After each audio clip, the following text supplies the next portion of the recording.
the Boot Guy here, and we are live on our first Google Hangouts YouTube live chat. So what I'm going to do is there's been a lot of questions that I've gotten in the comments section on the videos, and I'm just going to run through a few of them that I think really deserve a better answer than what I can give you guys just by typing it out on my phone as I move through the day. I usually feel like I don't give you guys a really good answer. Like I almost want to say, okay, let's call and talk about this. So, you know, it's not that I feel like I'm giving out bad information at all. It's just I don't feel like I'm giving you sometimes a full representation of what I can offer when it comes to answering the questions. So let's see. Here was a question that I actually just got. And by the way, thank you everybody for commenting on the last two versus videos that I put out there, the Arid and Muck versus ones, and that Red Wing Heritage versus the Danner video. I understand that the Red Wing and the Danner were way off, okay? I know that they were way off, that those weren't even the same ballpark. I just really needed to see where you guys sat with the boots that I review. And personally, I love both of those shoes. That Danner is phenomenal, and that Red Wing is extremely comfortable. And I'm really, I gotta say that I was really, really surprised just how comfortable that Red Wing was. Not saying that I don't find all the Red Wings to be comfortable, but for some reason that Chugga boot, that really had, that really just has this fit to it that, I don't know, it fit my foot really well. And so it's a 12, that size was a 12D, and it hugged my foot, and I'm right out of the box. I mean, would I rock it for a full 12-hour day? Hell no. But, you know, I would invest 3 hours over the course of a week into wearing that boot around. That's a hell of a great boot. But, okay, so, but thanks a lot for everybody who commented and just told me which one they liked the best. Those reviews will be coming out this week, actually. Tomorrow I'll be recording the Red Wing review, and that should be ready on Friday or Saturday. And sometime in between that time, I'll do the Danner. And so that should be up. That Danner Rainforest boot, that is phenomenal. My God. You know, you really, I mean, that boot needs a purpose. Like, you have to wear that boot for something. But, okay, so earlier, yesterday, on the Thorogood lace-to-toe wedge sew video that I have, a guy, Ethan, asked me about sizing on that boot. And, you know, I told him that he needed to go a half size to a full size down, and then he commented back that he ordered the boot already.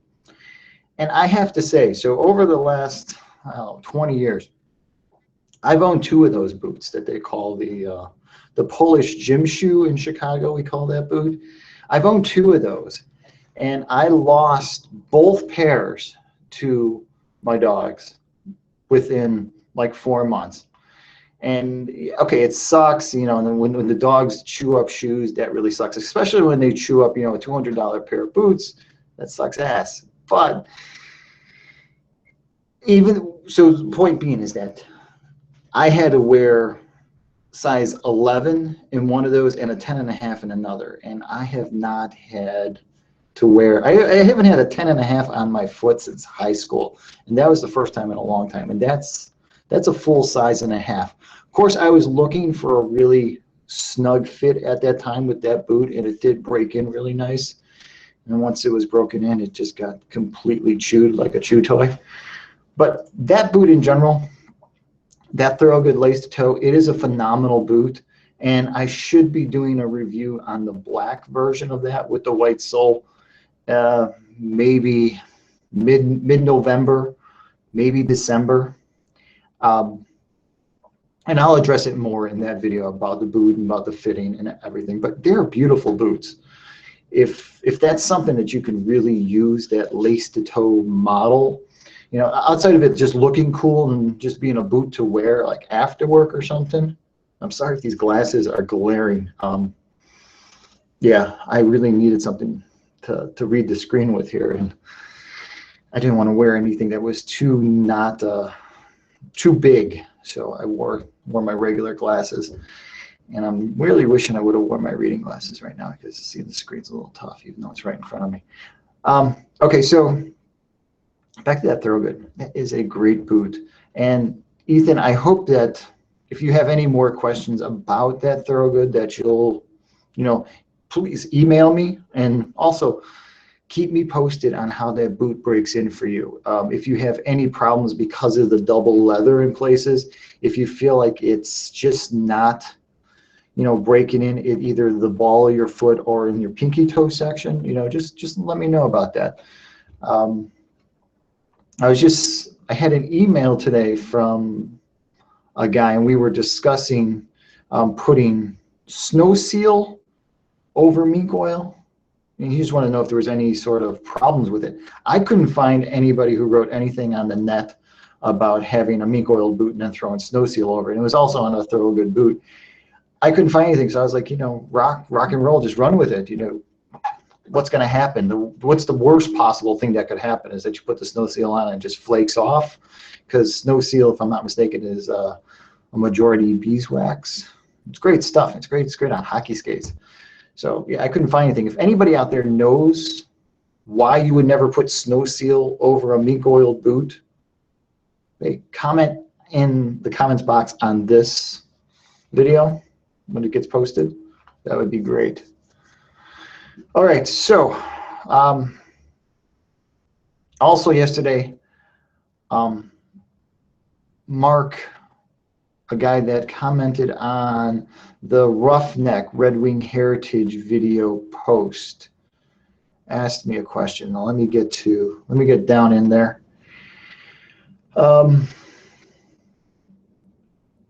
So Mark really wants American-made boots, Red Wing Heritage, all American-made, every part, beautiful stuff.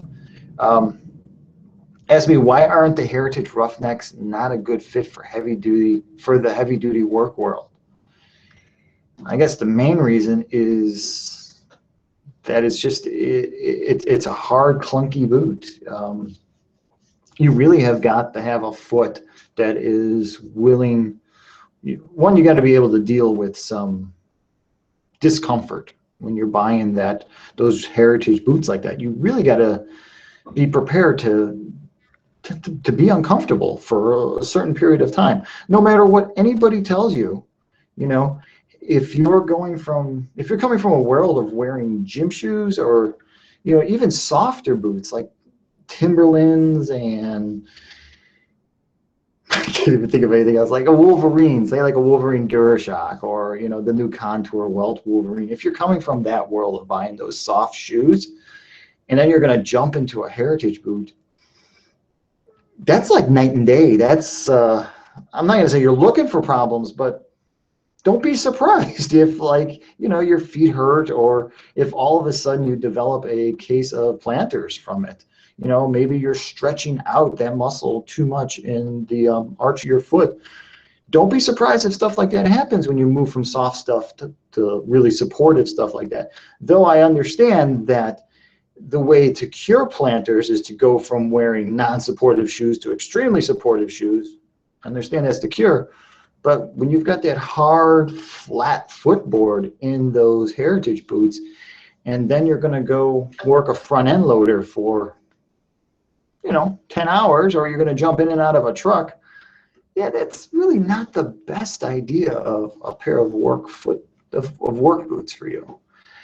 But they're beautiful boots. They are, every time I touch a pair, every time I pick a pair up, I am completely impressed at the craftsmanship.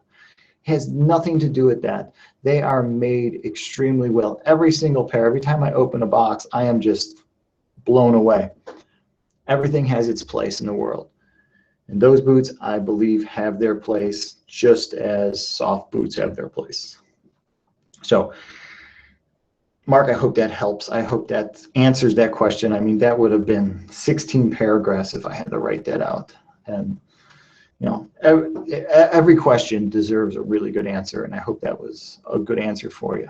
4 days ago, 4 days ago, Alvin Tan on my Alan Edmonds Normandy video asked me after the 5 months what I thought about this boot.